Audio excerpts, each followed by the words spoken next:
Hello everyone, and welcome to the AWS Industry Councils, a forum for business leaders to come and share their insight, learning, and experiences. I'd like to begin today by acknowledging the traditional custodians of the land on which we meet, and pay my respects to their elders past, present, and emerging. I extend that respect to the Aboriginal and Torres Strait Islander peoples here today. Hello, my name is Robyn Hill, and I have the immense pleasure of working with our retail and CPG customers across Asia Pacific. I'm joined today by Gavin from monday.com and Brett from Accenture Son. Thank you for joining us today, gentlemen. Thanks, Robyn. Today we're going to be tackling loyalty. It's a small word with big implications across the retail organizations. Often, when we hear this in passing during retail chats, loyalty is squarely being discussed within the context of loyalty between retailer and their customers. However, with Gavin and Brett's help today, we'll explore in some bite-sized chats how loyalty should be considered as having three different implications for retailers. Firstly, we're going to tackle between the traditional context it's spoken about, between retail and their customers. Thanks for joining, gents, to get into this conversation. As a self-proclaimed data nerd, I'm curious, Brett, when it comes to some data and insights around loyalty, does Accenture Son have anything that potentially you could share with us? Sure. Well, loyalty is a really important factor in any retail business, especially, and consumer goods to that matter. Mm-hmm. There's this old adage of 80% of your revenue comes from 20% of your loyal customers. So it's pretty important for us to make sure that we invest appropriately in those 20%. Otherwise, you're going out and buying new customers all the time. Yep. When you look in the market, you're trying to acquire customers, the cost of acquisition has increased immensely over the years. Think about 15 years ago, we could buy a Google AdWords for $1 or 50 cents or whatever. Now you're spending $15, $20, $30 potentially trying to acquire a new customer. Yeah. So putting these loyalty programs in place is a really, really good way, a cost-effective way to make sure that you maintain that predictable revenue, that 80% from your 20%.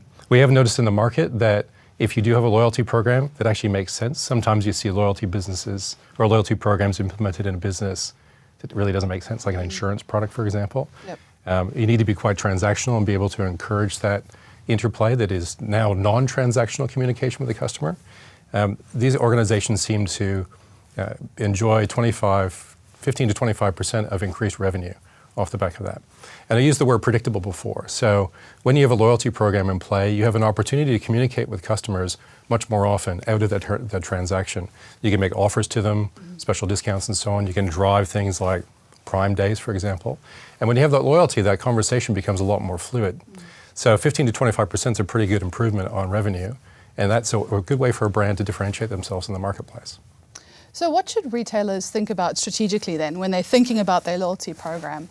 Areas I commonly hear from our retail customers are that they're trying to think about customer lifetime value or different metrics that they have that are important to their organization. And working backwards from a retailer's customer perspective, I suppose there's key needs that should be considered. Do you have any thoughts on that and specifically what you think retailers should really focus on in this area? So customer lifetime value is important, but I think what's more important is the experience of the customer. Mm-hmm. So rather than thinking in terms of what's in it for you as a brand or an organization, think about what's going to serve the customer. How do you build that interaction with them? How do you make the journey the customer goes on with you as a brand enticing, enjoyable, frictionless? Mm-hmm. You want to make sure that not only are they being marketed to in an effective way that's relevant and personalized to them, but also the transaction is easy to do. One-click purchasing, I know you do that on your website, for example.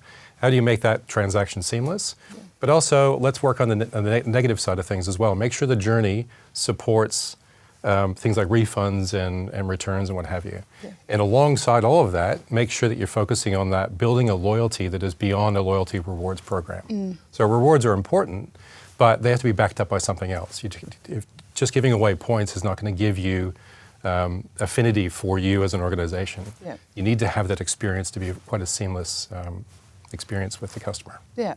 And I love that word frictionless you used. I think it's a word I'm pretty passionate about when it comes to customer engagement and experience all the way through the journey with you from pre-research all the way through to customer service at the end. So thank you for calling that out because I totally aligned with that both in physical retail but also digitally.